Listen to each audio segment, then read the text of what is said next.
समुद्र मंथन से प्रारंभ होती है। समुद्र मंथन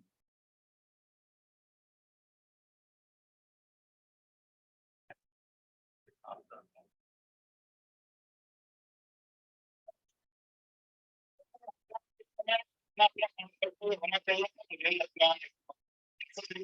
आप लोग अपना करना चाहिए, लेकिन आपने कितने महत्वपूर्ण समय में यहाँ पर इकट्ठा है, इसका ये मतलब है कि आप समाज कम से कम 4 गुना ज्यादा रिप्रेजेंटेड है। किसी ऑफिस में चले जाइए, यहाँ सारे ऑफिस है, सारे मिनिस्ट्रीज है, सारे मिनिस्ट्री का डाटा आरटीएच निकला हुआ है। अपने आबादी से कम 4 चार्जेस को शानदार कुछ देना चाहिए था।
जो टॉपिक है वह पिलर्स ऑफ राजयोगी लाइफ।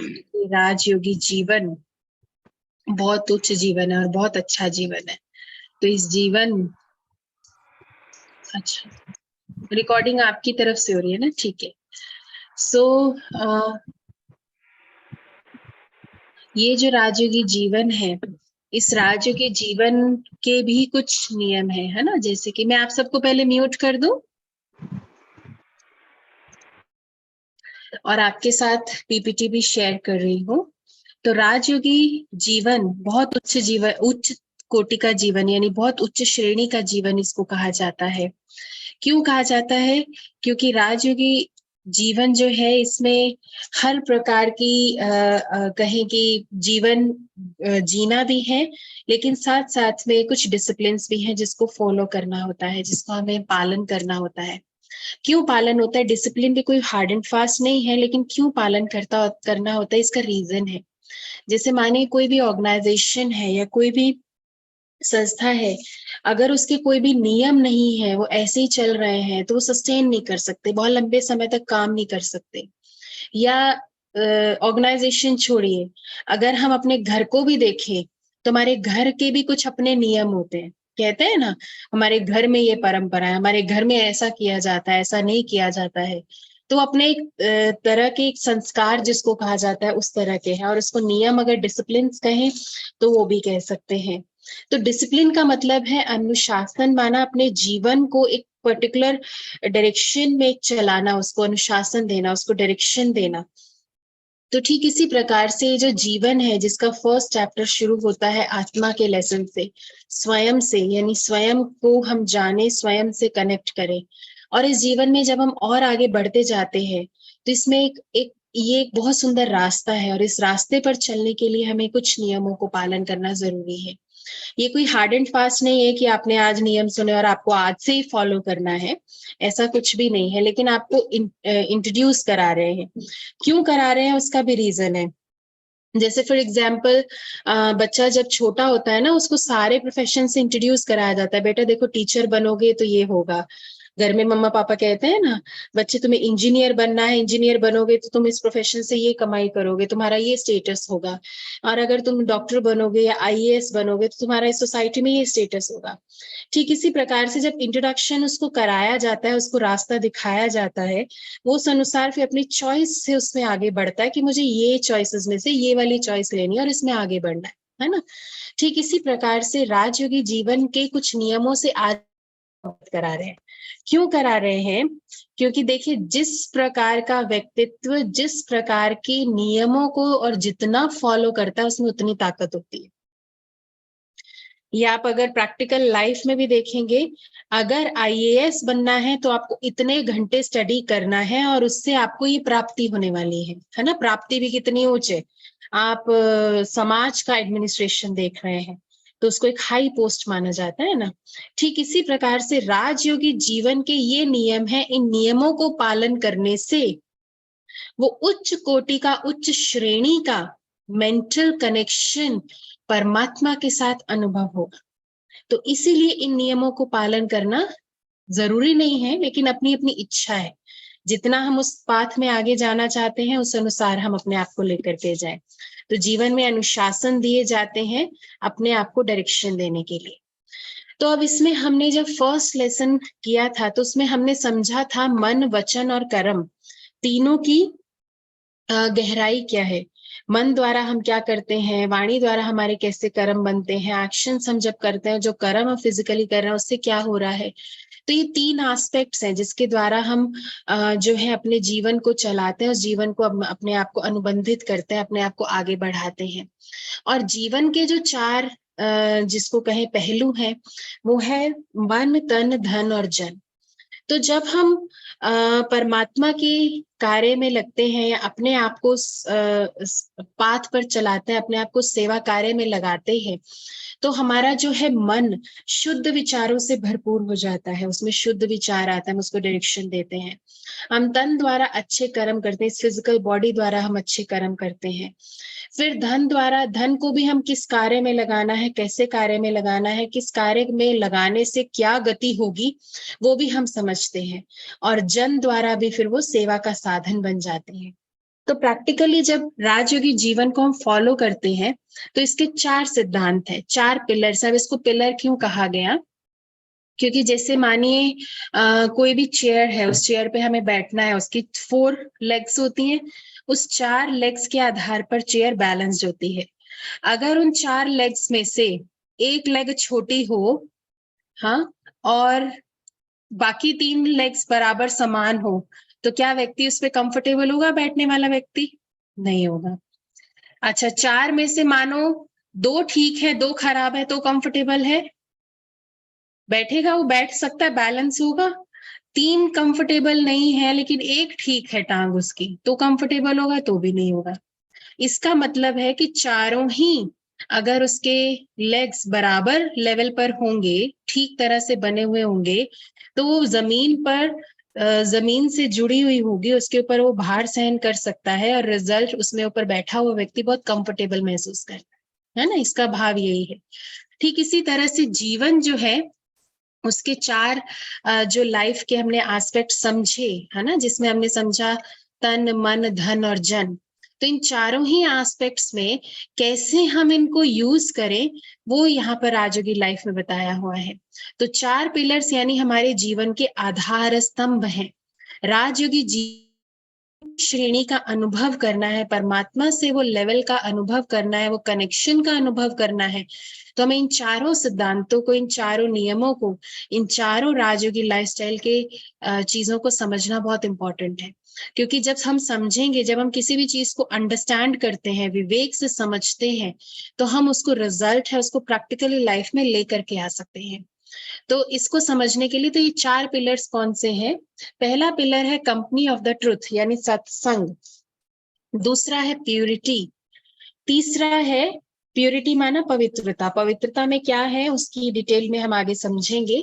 तीसरा है प्योर सात्विक फूड, सात्विक भोजन जो हम भोजन करते हैं, और चौथा है इनकलकेटिंग डिवाइन वर्च्यूज यानी दिव्य गुणों की धारणा। तो ये 4 स्तंभ के आधार से हम अपने जीवन को, राजयोगी जीवन को बैलेंस्ड अनुभव करते हैं, और जहां पर ये बैलेंस आ जाता है तो परमात्मा से जो मेंटल कनेक्शन है वो और भी ज्यादा डीप हो जाता है। तो राजयोग का जो पहला पिलर है वो है ट्रुथ यानी कि सत्संग। अब सत्संग वास्तव में क्या है? देखिए, नाम से ही समझ में आ रहा है, सत्य का संग, है ना। अब आप मुझे बताइए पूरी दुनिया में क्या सत्य है? रियल ट्रुथ क्या है? चैट में टाइप करके बता सकते हैं।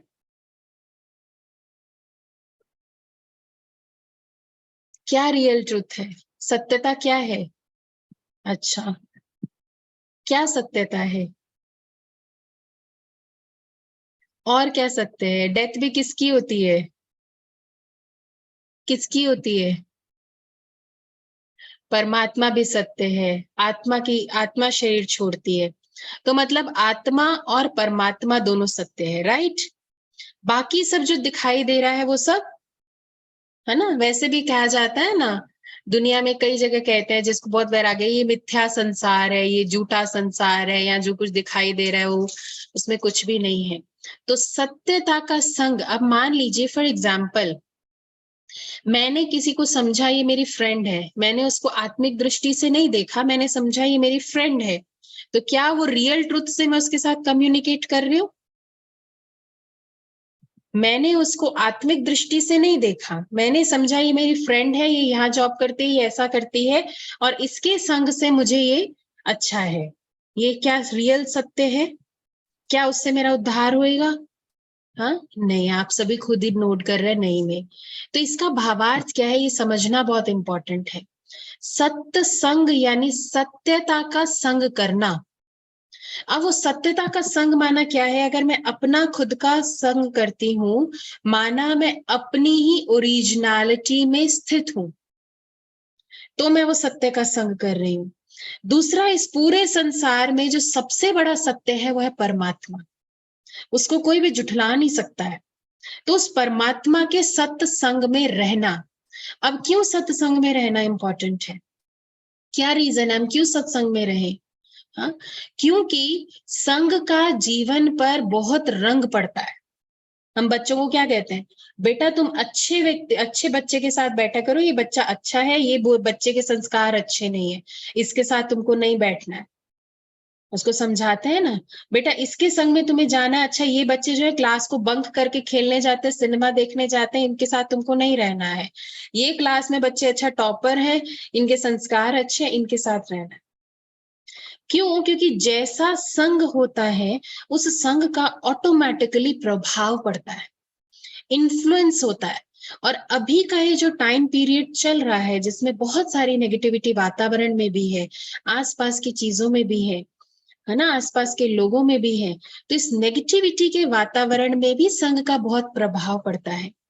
तो सत्य का संग करना, इंटरनली अपने आप के साथ कनेक्टेड रहना। इसका भावार्थ ये नहीं हम लोगों के साथ कनेक्टेड नहीं रहेंगे, हम लोगों के साथ नहीं जुड़े रहेंगे या उनसे बात नहीं करेंगे, इसका भावार्थ बिल्कुल भी ये नहीं है। हमें जो कर्म करने हैं वो कर्म हम करेंगे, लेकिन इंटरनली हम किसके संग में रहेंगे, है ना।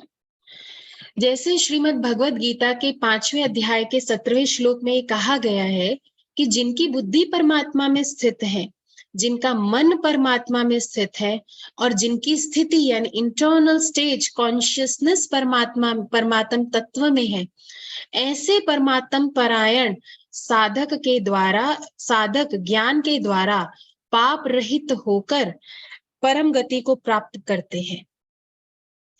अर्थात परमात्मा के साथ जब हम इस तरह से डीप कनेक्शन रखते हैं, परमात्म कॉन्शियसनेस है, गॉड कॉन्शियसनेस, गॉड रियलाइजेशन है, हाँ, गॉड्स कंपनी है, तो ऑटोमेटिकली आत्मा का क्या होगा? एलिवेशन हो जाएगा, है ना। फिर इसी तरह से श्रीमद् भगवत गीता के 4थे अध्याय के 36वें श्लोक में भी ये कहा गया है, यदि तुम पापियों से भी अधिक पाप करने वाले हो तो भी ज्ञान रूपी नौका द्वारा निश्चय ही संपूर्ण पापों को तुम संतरण कर जाओगे। अर्थात परमात्मा से वो ज्ञान प्राप्त करके, है ना, दुनिया में लोग क्या कहते हैं, ये भव सागर है, संसार एक भव सागर है। जब कोई ऐसे शास्त्री के साथ आप बैठेंगे या कहीं आप ऐसे कुछ वार्तालाप करेंगे ना, तो कहेंगे ये दुनिया तो एक भव सागर है, इसमें हम गोते खाए जा रहे हैं, इसमें हम आगे पीछे चले जा रहे हैं। तो अर्थात भावार्थ क्या है कि हम जैसे कर्म कर रहे हैं उस अनुसार इसमें लिप्त हुए जा रहे हैं और हुए जा रहे हैं और हुए जा रहे हैं। तो इसमें इसमें भावार्थ क्या है इस श्लोक के द्वारा कि यदि आपके कर्म ऐसे हैं कि आपने बहुत सारे पाप भी किए हैं, लेकिन कोई बात नहीं, इट्स ओके, मानो बहुत सारी गलतियां बच्चे ने की हैं हमारे घर में, लेकिन हम बच्चे को घर से बाहर थोड़ी ना निकाल देते हैं, नहीं तुमने इतनी गलतियां की, घर से बाहर जाओ, आज के बाद तुम इस घर में एंटर नहीं करना। करते हैं कोई माता पिता ऐसे? बच्चा 1000 गलतियां करने वाला भी क्यों ना हो, उसको लास्ट मिनट तक भी उसको चांस दिया जाता है सुधरने का। ठीक इसी तरह से परमात्मा भी हमको बार बार चांस देते हैं। तो वो चांस क्या है? उस ज्ञान द्वारा अपने विवेक को जागृत करके अपने आप को इस भव सागर से हम पार लेके जा सकते हैं। लेकिन नौका कौन सी होगी? ज्ञान की नौका। नौका माना ये क्या बोलते हैं उसको, शिप जो नाव होती है ना। तो तब हम इस भव सागर से भी आगे निकल सकते हैं। फिर उसके बाद ये भी कहा गया है कि अगर हम संपूर्ण भाव से उस ईश्वर की शरण में जाएंगे, ईश्वर को याद करेंगे, तो हम परम शांति का अनुभव कर सकते हैं और शाश्वत स्थान यानी परम धाम स्थान को प्राप्त कर सकते हैं। तो परमात्मा के साथ संग में, अच्छे संग में रहना। फिर एक श्लोक में ये भी कहा गया है, सर्व धर्मान परित्यज्य मामेकम शरणम रज। अब धर्मों का परित्याग करने से भावार्थ क्या है? धर्म अर्थात धारणा, सभी गलत धारणाओं का परित्याग करके तुम मेरी शरण में आओ। मेरी शरण में आओ मीन्स मेरे पास आओ, मेरे से योग लगाओ, तो मैं क्या करूंगा? तुम्हें समस्त पापों से मुक्त करके आत्मा एलिवेट हो जाएगी। तो ये सत्संग के सारे फायदे बताए हुए हैं, है ना। क्या क्या फायदे हैं, क्या क्या हमें मिल सकता है अगर हम सत्संग यानी परमात्मा के संग में हम रहते हैं। दूसरा राजयोगी जीवन का जो पिलर है वो है प्यूरिटी। अब प्यूरिटी से भाव क्या है? प्यूरिटी अर्थात सिर्फ ब्रह्मचर्य व्रत की पालना नहीं है। प्यूरिटी से भावार्थ है अपना मन भी पवित्र हो, तन भी पवित्र हो, धन भी पवित्र हो और जन भी पवित्र हो। अब पवित्रता कौन सी? मन में संकल्पों की शुद्धता। आप मुझे एक बात बताइए, जब बच्चे पहले के टाइम पे कहते हैं ना, उसको उसमें डाला जाता था एक स्टडीज के लिए, एजुकेशन के लिए, हायर एजुकेशन के लिए उसको गुरुकुल में डाला जाता था, तो उसको क्या कहते थे? जब तक उसका गुरुकुल पीरियड चल रहा है उस टाइम पे वो ग्रस्त लाइफ के बारे में नहीं सोच सकता। ऐसा ही कहा जाता है ना, पुरातन काल से सुना जाता है। आप चलिए वो टाइम भी छोड़िए, आजकल का अगर हम समय देखें तो बच्चे को क्या कहते हैं? बेटा अभी तुम्हारा ये टाइम नहीं है ये सब बातों के बारे में सोचने का, तुम अपनी स्टडी पे ध्यान दो, अपनी पढ़ाई पे ध्यान दो, अपने करियर पे ध्यान दो।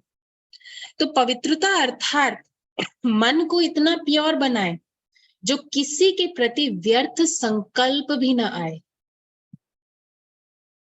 नेगेटिव की बात नहीं हो रही, एक्स्ट्रा वेस्ट संकल्प हम जो करते हैं वो भी ना आए। दूसरा बॉडी की शुद्धता, तन की पवित्रता। तीसरा है धन की पवित्रता, किस कॉन्शियसनेस से वो धन कमाया जा रहा है और उसको कैसे यूज किया जा रहा है। और चौथा है जन की पवित्रता, यानी संबंधों में प्योरिटी, है ना। तो प्योरिटी का इतना डीप लेवल है जो ये पिलर है। अब प्योरिटी के लिए कहा गया है श्रीमद् भगवत गीता में कि जिसका अंतःकरण शांत है, यानी कि जिसका अंतर मन, अंतर में जो चीजें हैं, अंतर की जो कर्मेंद्रियां है वो शांत है, जो भय रहित है, जिसमें किसी भी प्रकार का भय नहीं है, डर नहीं है और ब्रह्मचर्य व्रत में स्थित है, ऐसा सावधान योगी मन का संयम करके मेरे में चित्त लगाता हुआ मेरे में परायण होके बैठे, तब परमात्मा से वो जोड़ हो सकता है। क्यों? इसका रीजन क्या है? हम किससे योग लगा रहे हैं? हाईएस्ट प्योर परम आत्मा, उसके साथ हम योग लगा रहे हैं। अब जब ऐसा व्यक्ति है, अब मान लो फॉर एग्जाम्पल आपको प्रेसिडेंट को मिलने जाना है, प्रेसिडेंट ऑफ इंडिया, आपको स्क्रीन दिखाई दे रही है ना, स्लाइड चेंज होती हुई दिखाई दे रही है ना, ठीक है। सो अगर मान लीजिए आपको प्रेसिडेंट को मिलने जाना है, प्रेसिडेंट ऑफ इंडिया, और आपको कहा जाए कि आपको 10 दिन के बाद उनके साथ अपॉइंटमेंट है, आपका डिनर अपॉइंटमेंट है, उनके साथ आपको डिनर करना है और उसमें आप जो भी उनके साथ प्रोजेक्ट डिस्कस करना चाहते हैं वो कर सकते हैं। अब आप क्या करेंगे 10 दिन के लिए? आप कपड़े भी वैसे खरीद के लेके आएंगे, उसके साथ कैसे बैठा जाता है, कैसे टेबल पे खाना खाया जाता है, घर में तो भले हाथ से खा रहे होंगे लेकिन उनके साथ अगर भोजन करना है तो मुझे छुरी कांटे चाकू से कैसे भोजन खाना है वो भी समझ में आना चाहिए, वो भी हम ट्राई करेंगे। फिर उनसे कैसे बोलना है, कैसे ग्रीट करना है, कितनी देर बैठना है, क्या बात करनी है, कैसे बात करनी है, ये सारे मैनर्स की प्रैक्टिस हम 10 डेज के लिए करेंगे। तो जाकर के 10वें दिन हम जाकर के प्रेसिडेंट ऑफ इंडिया के साथ वो डिनर पे जाएंगे, राइट? ऐसा ही करेंगे, ऐसा ही करेंगे ना। एक देश के राष्ट्रपति से मिलने के लिए हम इतनी तैयारी करेंगे, जो परमात्मा सारे यूनिवर्स का मालिक है, प्रेसिडेंट है, ऑनर है, चेयरमैन है, उससे मिलने के लिए क्या मुझे कुछ भी प्रिपरेशंस की आवश्यकता नहीं है? कोई भी प्रिपरेशंस नहीं चाहिए। हाईएस्ट से हाईएस्ट प्यूरिटी रखने वाला वो परमात्मा, उसके साथ मिलने के लिए मुझे अपने अंतःकरण को बहुत शुद्ध करने की आवश्यकता है ना। तो पवित्रता से भावार्थ ये है।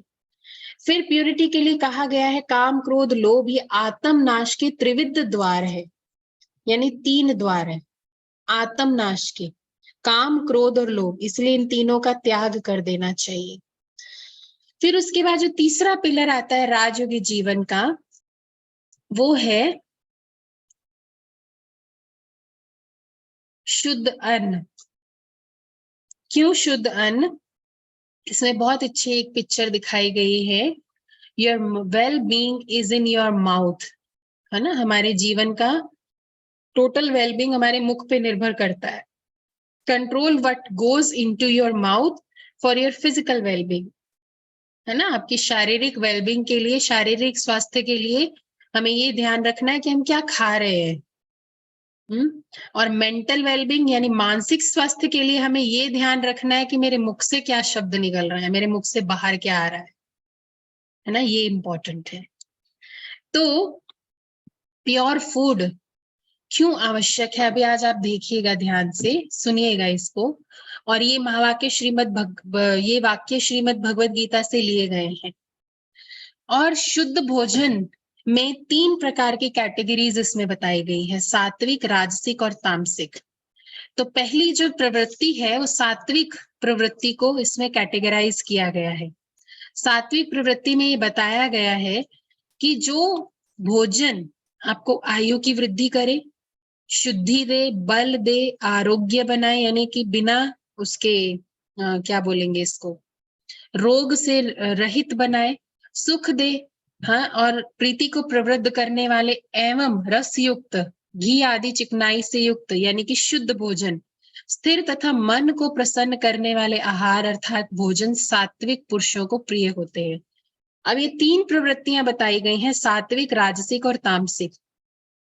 सात्विक माना, अगर इसको मैं सिंपल लैंग्वेज में डिस्क्राइब करूं, सात्विक माना complete pure white in colour, राजसिक माना ग्रेइश कलर, और तीसरा है तामसिक माना बिल्कुल ब्लैक। तो सात्विक भोजन की ये इसमें क्वालिटी बताई गई है कि वो ये करेंगे। अब कई लोग कहते हैं अच्छा हम अगर सात्विक भोजन खाएंगे, कंप्लीट वेजिटेरियन भोजन खाएंगे तो हमें प्रोटीन्स नहीं मिलेंगे, हम जी नहीं पाएंगे लंबे टाइम पे, उसको खाने से पता नहीं क्या क्या मिलता है, बहुत सारी चीजें बताते हैं। तो इसमें भी पिक्चर में बहुत अच्छा बताया है, जो सबसे ज्यादा जीवन जीता है वो भी शुद्ध शाकाहारी है, शुद्ध भोजन खाने वाला। सबसे ज्यादा स्ट्रॉन्गेस्ट प्राणी जो है इस सृष्टि पर वो भी शुद्ध भोजन खाता है। सबसे बड़ा जो दिखाई देता है, हाँ इसमें दिखाई दे रहे हैं ना आपको पिक्चर में 3, वो भी सबसे शुद्ध भोजन खाता है। और ये सारे फुलफिल्ड हो रहे हैं प्लांट बेस्ड फूड से। दूसरा बताया गया है जो कैटेगरी, वो है हाँ राजसिक, इसमें वृत्ति बताई गई है। अब इसमें बताया है कड़वे, खट्टे, लवणयुक्त, अति गर्म, अति तीखे मिर्च मसाले युक्त, रूखे, दाह कारक यानी बॉडी में जो स्टमक में गर्मी बढ़ाते हैं, दुख वाले, दुख की वाइब्रेशंस वाले, शोक वाइब्रेशंस वाले, और रोग उत्पक कारक उत्पन्न कारक भोजन पदार्थ राजस पुरुष को प्रिय होते हैं। यानी जितना भी जंक फूड है, जितना भी ऑयली है, जितना भी ग्रीसी है, वो सारा फूड आ जाता है, और जितना भी स्पाइसी है ये सारा फूड आ जाता है आपकी राजसिक प्रवृत्ति में। और तीसरा बताया गया है तामसिक वृत्ति। तामसिक वृत्ति आप समझ ही पा रहे होंगे, टोटल कंप्लीट नॉनवेज, जो भोजन अधपका है, रस रहित है, दुर्गंधित है, बासी है, उच्चिष्ट तथा अपवित्र है, तथा जो महान अपवित्र भी है, वह तामस मनुष्य को प्रिय होता है। अब आप एक बात बताइए, अगर मानिए किसी भी नॉनवेज फूड के लिए, मान लीजिए चलो इसमें छोटा सा ये दिखाया है ना, इसको ही मानो अगर काटा जा रहा है और इसको पकाया जा रहा है, तो क्या इसको दुख हो रहा है, खुशी हो रही है? खुशी से कह रहा है ये मेरे को खा लो, कह रहे खुशी से? नहीं कह रहा ना, उसको क्या हो रहा है, उसको दुख महसूस हो रहा है। किसी को दुखी करके जो मैंने खाना खाया, क्या वो मुझे सुख प्रदान करेगा, समृद्धि प्रदान करेगा? बताएं, विटामिन्स भरपूर कर देगा? शायद बॉडी के लिए हल्का फुल्का कर भी दे, लेकिन अंदर से वो बीमारियों को और जागृत करेगा, क्योंकि एक्चुअली में वो भोजन किसी को दुख दे करके खाया गया है। तो मुझे कभी भी शुद्धता नहीं देगा, है ना। तो इसीलिए हमें बहुत ध्यान रखते हैं। इसलिए हमारे बड़े बुजुर्ग क्या कहते थे, हम बचपन से क्या सुनते आए हैं, जैसा अन्न वैसा मन। किसी को दुखी करके अगर कोई भोजन बनाया जा रहा है, भोजन तो नहीं उसको कहेंगे, नॉन वेजिटेरियन फूड बनाया जा रहा है, तो वो मुझे सुख की प्राप्ति कभी भी नहीं करा सकता, और प्लस मेरे अंदर की तामसिक वृत्तियों को और जागृत करेगा। मेरे अंदर जो अशुद्ध वृत्तियां, ऑलरेडी जो नेगेटिविटी है, उसको और ज्यादा वो पुश देगा, आगे जाओ आगे जाओ आगे जाओ और गलत करो। तो इसीलिए क्या हम खा रहे हैं वो बहुत इंपॉर्टेंट है, और क्यों खा रहे हैं वो भी बहुत इंपॉर्टेंट है। इसके साथ साथ एक बहुत अच्छी एक बात इसमें और कही गई है श्रीमद् भगवद गीता में 3 अध्याय के 12वें श्लोक में, कि यज्ञ से पुष्ट हुए देवता बिना मांगे कर्तव्य पालन की आवश्यक सामग्री देते रहेंगे। इस प्रकार उन देवताओं से प्राप्त हुई सामग्री को अर्पण किए बिना, ध्यान से सुनिएगा, जो मनुष्य स्वयं ही उसका उपभोग करता है वह चोर ही है। अर्थात भगवान द्वारा हमें जो चीजें प्रकृति द्वारा मिलनी चाहिए थी, भगवान द्वारा हमें जो प्राप्त होनी चाहिए थी, वो प्रॉपरली हमें मिली है, लेकिन विदाउट शोइंग ग्रैटिट्यूड अगर हम उसको डायरेक्ट भोजन को स्वीकार करते हैं, तो माना ये एक तरह से जैसे चोरी है। इसलिए आप देखिए हमारी ट्रेडिशंस में क्या दिखाया गया, खाने से पहले आप देखेंगे पुराने बुजुर्ग ऐसा करते थे, खाने से पहले अपनी थाली से एक निवाला गाय के लिए निकाला, एक निवाला ये पक्षियों के लिए निकालते थे। हाँ, सबसे पहला निवाला होता था भगवान के लिए, फिर गाय के लिए, फिर पक्षियों के लिए, है ना, फिर उसके बाद वो भोजन स्वीकार किया जाता था। लेकिन आज हम परमात्मा का वो ग्रैटिट्यूड भी शो नहीं करते हैं कि परमात्मा ने मुझे इतना कुछ खाने के लिए दिया, परमात्मा ने मुझे इतना अच्छा जीवन दिया। तो ये इसमें कहा गया है।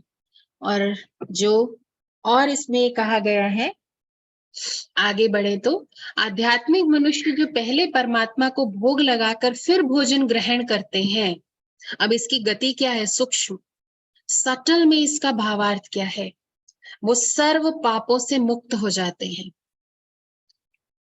यानी परमात्मा को जब प्यार से दिल से वो भोजन स्वीकार कराया गया है, उसके अंदर की जो सूक्ष्म कोई नेगेटिव वृत्ति है अगर उस भोजन के अंदर, तो वो समाप्त हो जाती है। समाप्त मानो उसकी श्रेणी और लेवल्स कम हो जाते हैं। अन्य जो स्वयं के आमोद प्रमोद के लिए पकाते हैं और ग्रहण करते हैं, वो निश्चित ही पाप का भोजन करते हैं। फिर सात्विक भोजन के लिए कहा गया है कि भोजन, हे अर्जुन, ये योग न तो ज्यादा खाने वाले का है, एक तो देखो खाना कौन सा खाना है, दूसरा बताया गया खाना कैसे खाना है, और तीसरा बताया जा रहा है कितना खाना है। ये योग यानी राजयोगी लाइफ में ना तो ये योग बहुत अधिक खाने वाले का लगेगा, ना ही बिल्कुल खाने वाले का, ना अधिक सोने वाले का, और ना ही बिल्कुल ना सोने वाले को सिद्ध होता है। मतलब टोटल बैलेंस इसमें चाहिए, भोजन में भी सोने में भी, तो जाकर के वो योग सिद्ध होगा। क्यों? क्योंकि ये शरीर फिर हमारा उसमें साथ देता है, प्रकृति हमें वो साथी बनती है ना। फिर उसके बाद है चौथा पिलर है राजयोगी जीवन का, वह डिवाइन वर्च्यूज यानी दिव्य गुणों की धारणा। अब दिव्य गुणों में क्या कहा गया है? अभय, अंतःकरण की शुद्धि, ज्ञान योग में दृढ़ स्थिति, दान, दम, यज्ञ, स्वाध्याय, तप और आर्जव, अहिंसा, सत्य, क्रोध का अभाव, त्याग, शांति, किसी की निंदा न करना, भूत मात्र के प्रति दया, अलोलुपता यानी कि लालच ना हो जहां पर, कोमलता, लज्जा, अचंचलता, हे भारत, तेज, क्षमा, धैर्य, शोच यानी शुद्धि, अद्रोह, अतिमान का अभाव, ये सब दैवी संपदा को प्राप्त मनुष्य के लक्षण हैं। जब हम यहाँ पर स्टडी के लिए आते हैं तो हम 4 सब्जेक्ट्स की स्टडी करते हैं। ये जो स्पिरिचुअल यूनिवर्सिटी है, ज्ञान, योग, धारणा और सेवा। ज्ञान विवेक को जागृत करता है, योग सब्जेक्ट शक्ति देता है अपने अंदर परिवर्तन करने की, और जब योग अच्छा सिद्ध हो रहा है तो धारणा प्रैक्टिकल लाइफ में यानी इनकल्केशन ऑफ डिवाइन वर्च्यूज ये होता है। और फिर चौथा है सेवा, यानी जब हमारी प्रैक्टिकल लाइफ में इतना परिवर्तन आता है तो ऑटोमेटिकली हमारे द्वारा सेवा होती है। तो परमात्मा की ये जो स्टडी है, इसमें हमें कैसे अपने संस्कारों को परिवर्तन करना है, संस्कारों को कैसे मोल्ड करना है, ये यहाँ पर शिक्षा डेली दी जाती है। तो ये सब डिवाइन वर्च्यूज हैं। और डिवाइन वर्च्यूज के लिए कहा गया है, जब ये जीव सत्व गुणों की प्रवृत्ति में मृत्यु को प्राप्त होता है, यानी ये गुणों की गुण स्वरूप होता है, तब मृत्यु को प्राप्त होता है। उत्तम कर्म करने वालों को निर्मल अर्थात स्वर्ग आदि लोगों को वो प्राप्त होता है, तो वो स्वर्ग में जाने के लायक स्वयं को बना सकता है। ठीक है, ओके, समझ आया? क्वेश्चंस होंगे बहुत सारे। ठीक है, क्वेश्चंस उठाना आपका अपना परम धर्म है। अब आपके जो भी क्वेश्चन है, आप पहले क्वेश्चंस 10 मिनट्स हम पूछते हैं, फिर हम मेडिटेशन प्रैक्टिस करेंगे और फिर सेशन को एंड करेंगे। जी, मेरा एक क्वेश्चन है दीदी। हम्म, मेरा क्वेश्चन ये है कि जो मैं अभी भी जितने भी ब्रह्मा कुमारी से मैं मिली हूँ, या फिर जैसे हमारे खुद के घर में लाइक कोई पूजा होती है या कुछ भी खाना बनता है, उसमें कहते हैं लहसुन प्याज मत डालो, है ना। तो लहसुन प्याज तो ना तो रामसिक में आता है ना तामसिक में आता है, तो फिर वो क्यों नहीं डलता है और क्यों नहीं खाते हैं? मैं बताती हूँ, हर भोजन की अपनी एक प्रवृत्ति होती है ना, उसकी एक फीलिंग होती है। अब मैं आपसे क्वेश्चन कर रही हूँ, आप मुझे आंसर करते जाना। आपने आज फ्रूट जूस पिया सारा दिन, आपको क्या फील हुआ? हल्का हल्का, मतलब लाइट रहेगा सारा पूरा दिन। फीलिंग बहुत अच्छी हो गई ना। दूसरा क्वेश्चन, आपने आज सारा दिन तला हुआ खाना खाया, अब आपकी फीलिंग क्या है? हैवी रहेगा, भूख ही नहीं लगेगी, अपना हैवीनेस। अजीब सा लगता रहेगा। थर्ड क्वेश्चन, आज आपने सारा दिन चिकन खाया, अब आपको क्या महसूस हो रहा है? मैं खा ही नहीं पाऊंगी। एग्जाम्पल कुछ दे नहीं रही हूँ खा क्या? पाऊंगी, इन से कुछ नहीं खा पाऊंगी उसके बाद, अगर ऐसा कुछ होता है तो। और अजीब लगता रहेगा, लाइक मुझे तो हाँ लगेगा कि शायद अगर मैं अपनी फील करूँ तो लाइक वॉमिट हो हाँ, जाएगी ठीक मुझे, है, मतलब वैसी ठीक है। फीलिंग आ जाएगी। तीनों भोजन की वृत्ति में अंतर हो गया ना। देवियों को कभी भी लहसुन और प्याज का भोग नहीं लगाया जाता भोजन का, नोटिस किया आपने? अब आप मुझे यस। एक क्वेश्चन का आंसर बताइए। एक भोजन जो बहुत सिंपल रीति से बना हुआ और घी में बना हुआ है, सब्जी एक, जिसमें मिर्च मसाले भी ज्यादा नहीं है, नॉर्मल रीति से उसको पकाया गया है, लेकिन उसमें कोई प्याज लहसुन नहीं है, बिल्कुल सिंपल सादी सब्जी है। एक सब्जी आप वो खाएं, आपको क्या फीलिंग होगी? दूसरी सब्जी आप उसमें मसाले डालें, प्याज और लहसुन डालें, वो सब्जी खाएं, दोनों की फीलिंग में अंतर बताइए अब आप। मुझे लगता है कि लहसुन प्याज का एक अपना टेस्ट होता है, वो एक अलग हो जाता है। देन अगेन मेरे घर में दोनों ही भोजन बनते हैं, क्योंकि फीलिंग मेरी मदर इन लॉ नहीं। फीलिंग फीलिंग बताओ, दोनों की फीलिंग में क्या अंतर है? जैसे आपने उन तीनों फीलिंग्स को डिस्क्राइब किया ना, दोनों प्रकार की सब्जियों को खाने में क्या अंतर है? क्योंकि सही बताऊं तो मुझे आज तक ऐसा कोई फील नहीं हुआ कि हाँ, मुझे जो बिना तली भुनी लगती है वो थोड़ी लाइक अलग टेस्ट होता है उसका, थोड़ा कैसे बताऊं, क्योंकि टेस्ट नहीं पूछ रही मतलब मैं, तड़का में फिर मैं टेस्ट नहीं पूछ रही, मैं आपको फीलिंग पूछ रही हूँ। जैसे आपने कहा ना, जूस पीऊंगी तो मैं हल्का लगेगा, तला हुआ खाऊंगी हैवीनेस आएगी, तीसरा तो मुझे आपने कहा तड़के अगर वाला। खाना खाऊंगी तो मैं वॉमिट करूंगी। ऐसे ही मैं पूछ रही हूँ, एक सिंपल सब्जी आप खा रहे हैं, उसकी फीलिंग जो सिर्फ घी में सिंपली बनी हुई है लेकिन बहुत शुद्ध लग रही है, और दूसरी आप खा रहे हैं प्याज लहसुन से भरपूर, दोनों की वृत्ति में क्या अंतर है मैं आपको बताती हूँ। जो आप शुद्ध शुद्ध बिल्कुल खा रहे हैं ना, वेजिटेबल जो नॉर्मल घी में बनी हुई है, बहुत ज्यादा मसाले नहीं है, बहुत अच्छी सिंपली कुक्ड है, वो आपकी वृत्तियों को सात्विक बनाएगी, है ना, प्योर करेगी। जो लहसुन और प्याज है वो वृत्तियों को जागृत करते हैं, तेज तेज प्रदान करते हैं,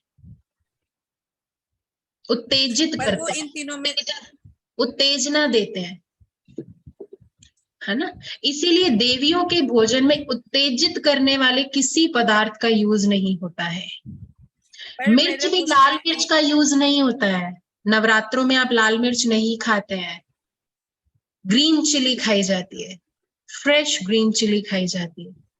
क्यों? दीदी, मैं पूछ रही हूँ कि जो लहसुन प्याज है वो सात्विक रास्मिक रामसिक और तामसिक कौन से उसमें आता राज है, वृद्धि में आता वो आएगा वैसे तो तामसिक वृत्तियों में आएगा, क्योंकि वो आपको उत्तेजना प्रदान कर रहा है। है? पर मेरा ये है कि वो मिल तो हमें एक वो उसी से रहा है ना, ट्री बोलते से। हैं उसको वेजिटेरियन और नॉन वेजिटेरियन, दो ही कैटेगरी दी गई है एक्चुअली में।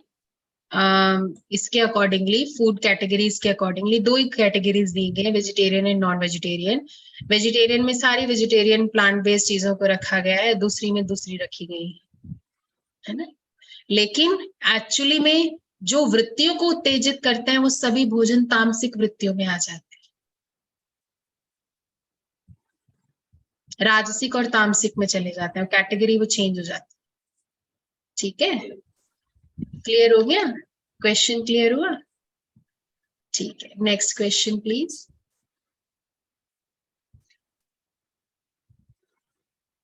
और कोई अगर कुछ पूछना चाहे?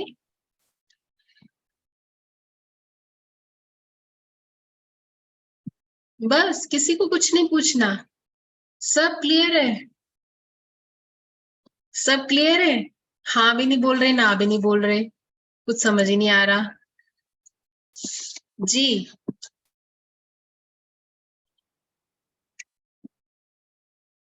कोई क्वेश्चन है या नहीं है? आगे बढ़े? कोई क्वेश्चन नहीं है? आगे चले? जी दीदी। ठीक है, ओके। चलिए मेडिटेशन करते हैं, परमात्मा को हम याद करते हैं। लेकिन इसमें कोई डरने की बात नहीं है, हम उतने ही डिसिप्लिन को फॉलो करें जितना हमारे लिए इजी है और कंफर्टेबल है ना। फिर धीरे धीरे धीरे धीरे जैसे आपको राजों की प्रैक्टिस बढ़ती जाएगी, आपका अपना जो मन चाहे उसी अनुसार अपने आप को चलाइएगा। लेकिन थोड़ा सा अपने आप को जरूर प्रैक्टिस करके देखिएगा कि कौन सी चीज से मुझे क्या अनुभव होता है। ये फीलिंग्स इंपॉर्टेंट है। क्यों फीलिंग इंपॉर्टेंट है? जिस चीज का फीलिंग यानी अनुभव हो जाता है वो ऑटोमेटिकली आपको आगे बढ़ाती है। ठीक है, दीदी मेरा एक क्वेश्चन। हाँ जी बोलिए। आपको अनम्यूट करिए अपने आप को। अनम्यूट कर दिया। हाँ जी बोलिए। एक्चुअली अगर आप बोल रहे हो कि ब्रदर आप ना एक जगह खड़े होके बात करो, क्योंकि आपका नेटवर्क बहुत कट हो रहा है।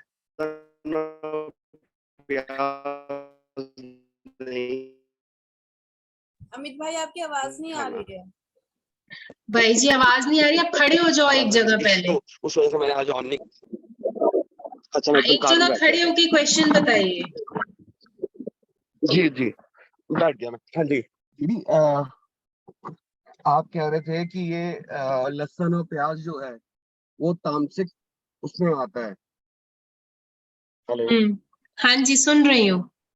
तो जो आयुर्वेदिक मेडिसिन होती हैं उनके अंदर तो होता ही है ये, लहसुन भी यूज होता है उसमें, प्याज भी यूज होता है।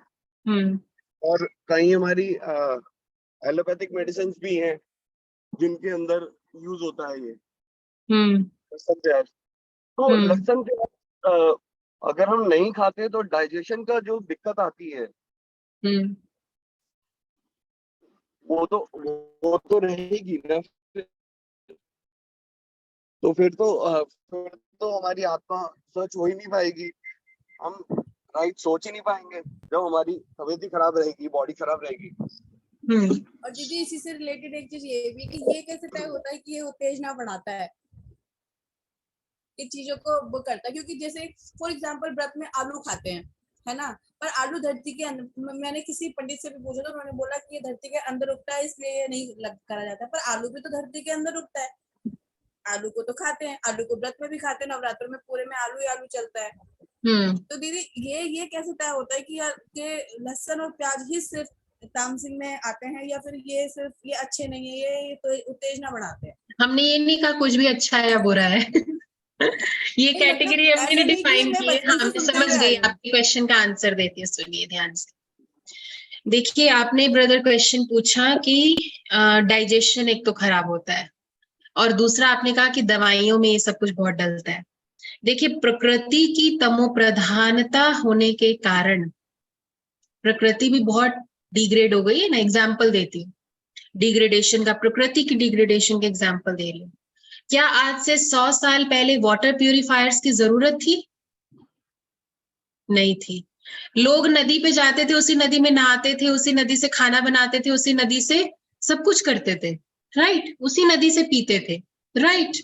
प्यूरिफायर की जरूरत नहीं थी। प्रकृति में सतो प्रधानता, फिर मैं सतो प्रधानता नहीं कह रही, प्रकृति में फिर भी प्योरिटी थी comparative to today's world, right? आज हर घर में प्यूरिफायर है, वाटर प्यूरिफायर है हर घर में।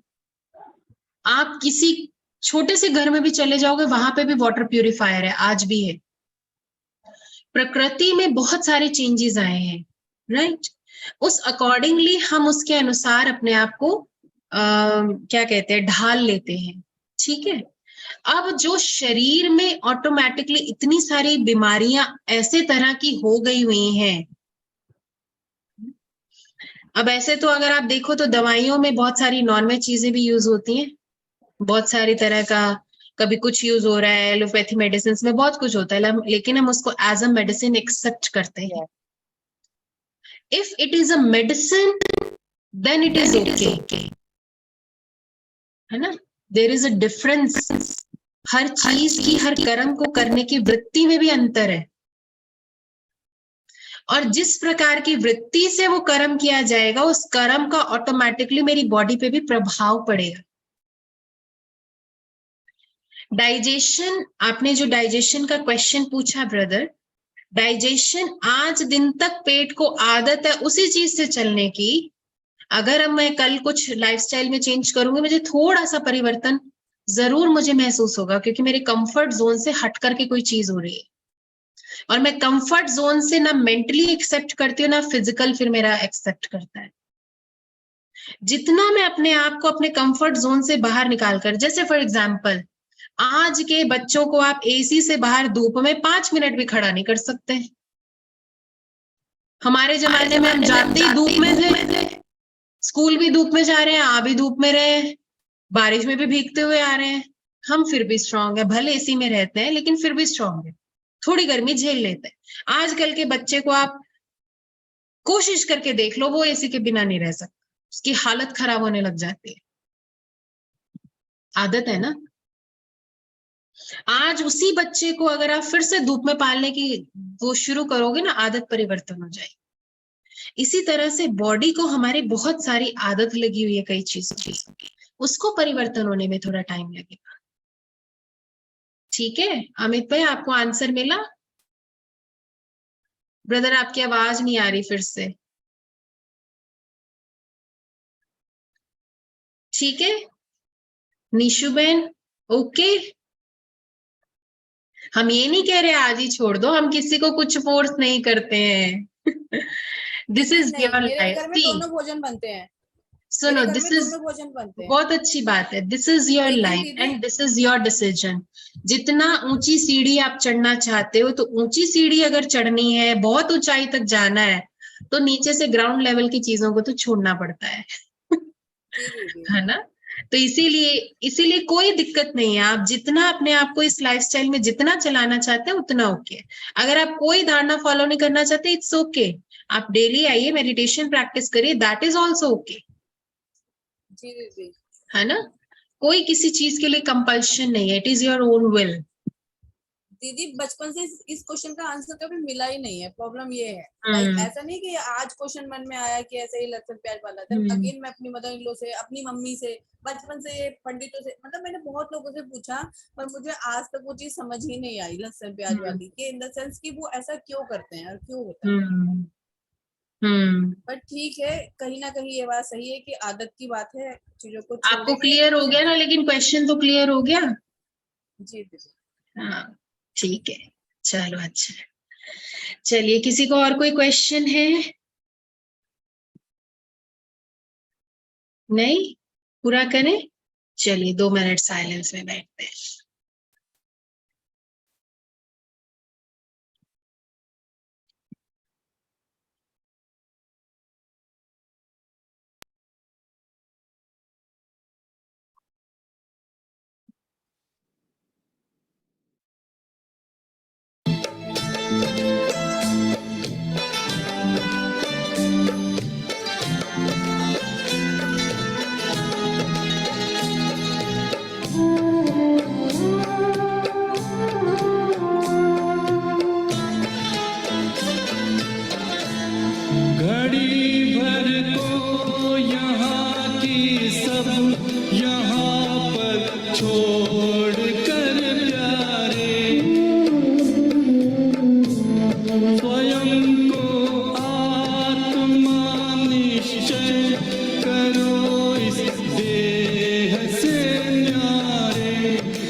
ज्योतित देश अपना घर, पिता शिव ज्योति का सागर, परम आनंद शांति की लहर में सात रत्नागर, ये किरणें शक्तियों की आत्माओं को सबल कर ले, गुजरते जा रहे पल।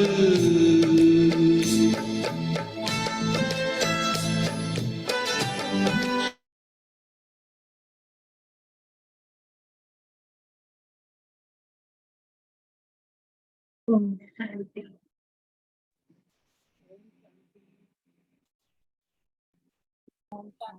ओम शांति दीदी। ओम शांति। ओम शांति दीदी। ओम शांति। ओम शांति दीदी। शांति। ओम शांति। थैंक यू दीदी।